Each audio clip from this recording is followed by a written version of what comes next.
Can we start talking about the game? And can we pause the super chats? Well, what we got? Could talk about the game. We've got to talk about the game. Let's pause. That was just your bit. That was your fault. That's your fault why that was you have to listen? Yeah? That could have been my fault today. Now we can talk football. You're the one that shouted at me for half hour. No, we had to get that out of the way. Right. And you still didn't even respond because by the end of the show, I'm telling you, I need to be getting my apologies. He's lightheaded. Yeah? He needed a bit of sugar. He needed some sugar. He needed some water. He just needed. Have some of the cake. We haven't got a knife. He's trying. The game. The game, in all honesty, I'm going to leave the banter out of it now because I've done enough of that. Time to big up my boys. Are you sure? Yeah. Unless he starts coming with some funniness, it's time to big up my guys. That's what it's time to do and talk what actually happened on the pitch and why it happened and how it happened. Hurry up. No, don't tell me hurry up. I'll take as long as I want. You've got many games. There are many games to discuss. Well, this is the most important one. This is what the people want to talk about. Take it away. And Doyle, don't worry, you're not getting No, lad, talk about this one, innit? In all honesty, seriously, I envisage the game going exactly like this. Of course, the world-class goals like that is very difficult to predict them. But in terms of how the game played out from minute one right through to the end is how I envisioned it. I knew there was going to be periods, like I said to you, that it's going to be tough. And when I say tough, I mean kind of tough by design. Tough by design. You're not going to go to the Emirates and get the luxury of the carpet. You're not. You're not going to be on Arsenal, stopping them getting out, having them hoof it out for corners and throws, and, you know what I mean, they're not doing anything. But what you do have to do when you play Arsenal is let them have the ball. Let them have the ball, be compact, be aggressive where you need to, and they will shit the bed. That's it. It's that simple. And I said the same thing happened against Liverpool, the same thing happened against City in these big games where, like I say, the pressure bust pipe. And also it was a different type of pressure. The pressure of actually when you went 1-0 up, which was, you can say that it was deserved because you were the dominant team with possession, but you didn't really do anything with that possession. You didn't. You had a header that was at Senny Lummons, and other than that, it was just Arsenal just having the ball. Right? And yes, we were a little bit nervous. I wanted us to express ourselves a little bit more within that structure. But you didn't batter us. You didn't batter us at all. So the game went how I went. We gave you a gift, own goal. You know what I'm saying? It's a poor speculative shot from Odegaard. Martinez messes it up with his left foot. It accidentally hits off his right foot and goes in. The most Arsenal-like goal you could get right now. Then, this is what I'm talking about, the pressure. You lot don't have that switch of going after teams, seeing out the result, going for blood, creating, playing on the front foot. I don't believe that's in there anymore. Now, I hope that's not at the detriment to you. That is probably where I differ with the rest of the cast. I don't mind you in the league. I've said that many times. A few Arsenal fans I spoke to afterwards, I'm back in Unai Emery now. But still, I don't hate on Arsenal. Just say it as it is. And let's be honest, I think that what Michael Carrick did, especially at half-time, was went, boys, we knew this would play out like this. They've had the ball. What have they done? That's probably their maximum with how they are. What have they done? Go back out there now. It's 1-1. We've got a gift back into it. We've given them a gift. They've given us a gift. Go and express yourselves now. And I heard you saying that, like say, how did we give them that much time for them shots? You didn't give us time, bro. And tiki-taka around you, bro. We played, like, Declan was running there. No, we did give too much time. No, but it wasn't, bro. When you watch the goals back here, there's a reason why I know there's that meme thing going. When we did it to City, when we done the little triangle thing, we went Shirky, when we went Bruno, Dorgu, Cunha, this, that, and the other. We just done the same thing again on both goals. Bruno decided, because he didn't have a good first half, Bruno started getting a bit more confident, started setting the tempo a little bit in little areas. And him and Dorgan just went back. It was 1-2, 1-2, 1-2. We made our own space.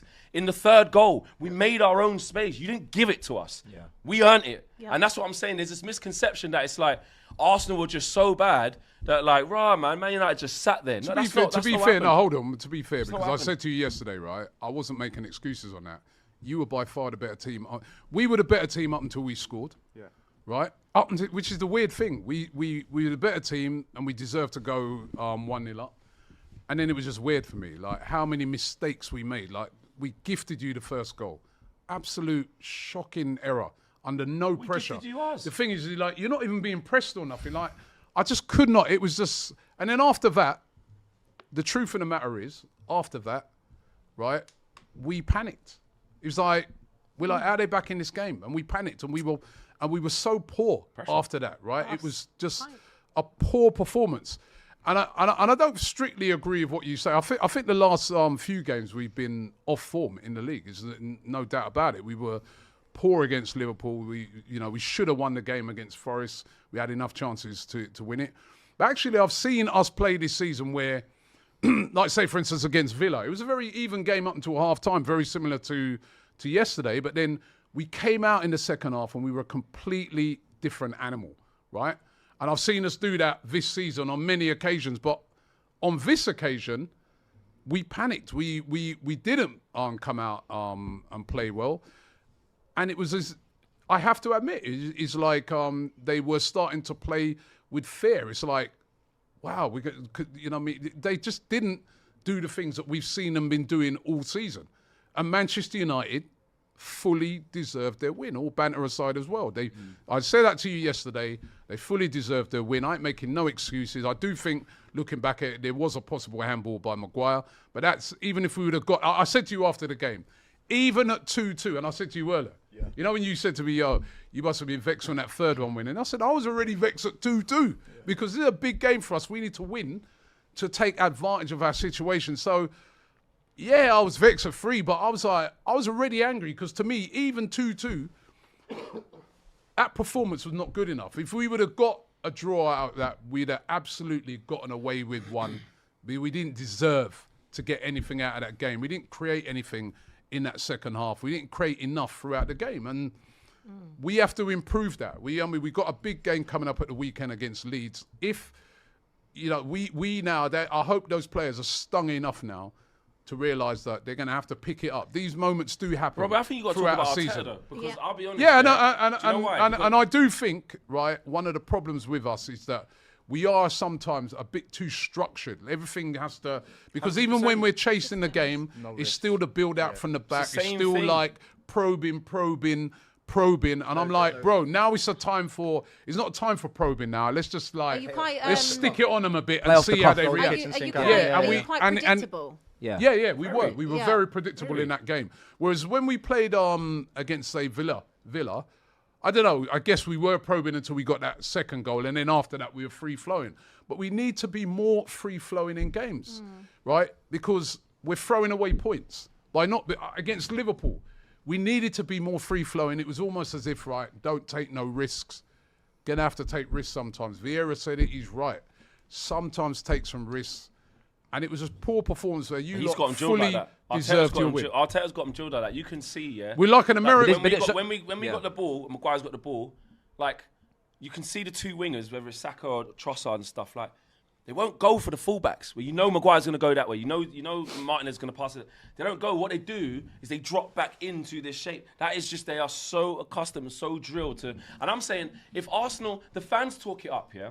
And I get it because they've got great individuals. So if you've got all of these big bad boy defenders, when you've got guys who can win 1v1 duels, I don't understand why the manager is not allowing them to defend. To be isolated. To defend and be isolated. You know that Saliba's going to win 9.5 battles out of 10. So's Gabriel. So's Timber. The thing is, safety first. With the handbrake on. In the majority of the games. You see when Declan Rice done that thing where he said that thing, same thing every week and all that, yeah? I'm telling you, man, that's an expression from the players of, like, within this. I'm not saying Arteta's the worst thing, get rid of him. 100%. They're screaming out to be like, let us go play. Even having, like, Eze, even though I'm not saying he's been the best, right? Because he hasn't even had the run. There's a reason why Arteta's going, nah. But they've got unleashed. Because he wants to in favour of Odegaard, who will take the least risk out of everyone. Do you know what I'm saying? It's too methodical. And even when I look at Arsenal's attackers, I was thinking about this, I don't want to see what you're saying. No, not even that. When you actually look as actually at the individuals and you look at the money you spent in the area of attack, I'm looking at it, I go, well, Man United have pulled up. Where you go, well, Arsenal will take Cunha. Arsenal will take Mbeumo. I said this, didn't I? Arsenal will take Bruno. Do you know what I'm saying? At the moment, you take Dorgu, but like I'm playing, but like you see the rest of them, and you go, well, Saka's a good player, very good player. I always protect him. I like him a lot. I thought he was output, good. like you know what I'm saying, you might not. I thought he was good in that game. But the rest of them, you go Gyökeres, you go Trossard, Martinelli, didn't get on, Madueke. When you're looking at the other teams, you take a Shirky over that. You take a Salah over that. You take a Ekatike over that. Maybe not and this I'm looking Salah. At not this Salah anymore. Salah, but Salah, yeah. Obviously, Haaland. Yeah. You take guys that like do output. more. You got to have output. You got to have output. And I still think though that a lot of it as well is that these players have not been getting enough service, have not been getting into those situations enough, and it's don't something. get no service. It's something we're gonna have to fix, right? I'm not gonna completely lose it, right? Because at the end of the day, that's our first defeat at home this season. That's the first time, what he's been doing has been working. But I think he needs to tweak it. The thing is, there needs to be some tweaks. He's still there needs to be some tweaks because of the repetitive seconds. He's getting PTSD as a manager. Like like I said, and I said this earlier in the season.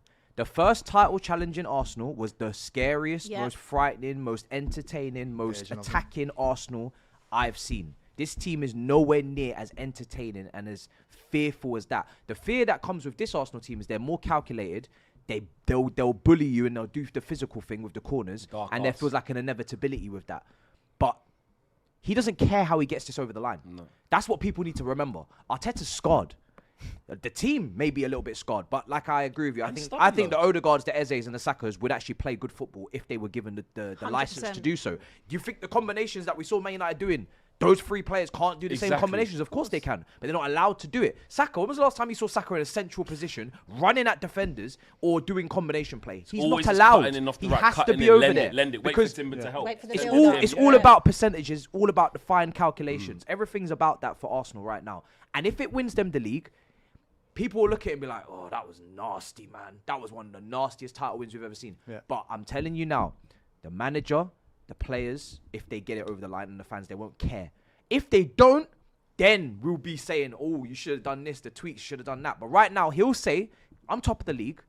I'm still 4 points clear with what I'm doing. My method, my way of doing it. That's why you are right, This is his vision of football. You are right, Matisse, but I do feel ideology as the way to do it. I don't think yeah, but I do feel he needs to tweak it. That's his vision. That's how he wants his team to play. Tweak it. It's not like throw it out the window, but you got to tweak it. You got to tweak it so that some of those players can express themselves. You got players in there can win you games like Eze. Yeah. But you got to tweak it a bit. You got to adjust it sometimes when it ain't working as well. You know. Yeah. Last 3 games it hasn't worked. What do you think to the 4 substitutions at once as well? Like, there was a I got that. Listen, he was going for it. I mean, that was more damage than good. Nah. Listen, the guys that were on. The only thing that annoyed me is why he didn't take Trossard off, because he was terrible in the game. Martinelli didn't get a kick. So, but I agreed with it, man. Get those players off, man. Then when they're doing nothing, man. I think it looked like. Well, get them off, man. Like, they were rubbish. Get them off, man. Them players weren't doing nothing. We're gonna have to move it on a bit because we've still got a load of super chats. Nearly an hour. Done nearly an hour. Still got good anyway. Good. Look how long I get cooked for. 1 hour. No, we've done this before. That was We've needed. done this before to ages. We enjoyed. When have you been cooked for an hour? Me, I get cooked every week, Rob. Like, for an hour.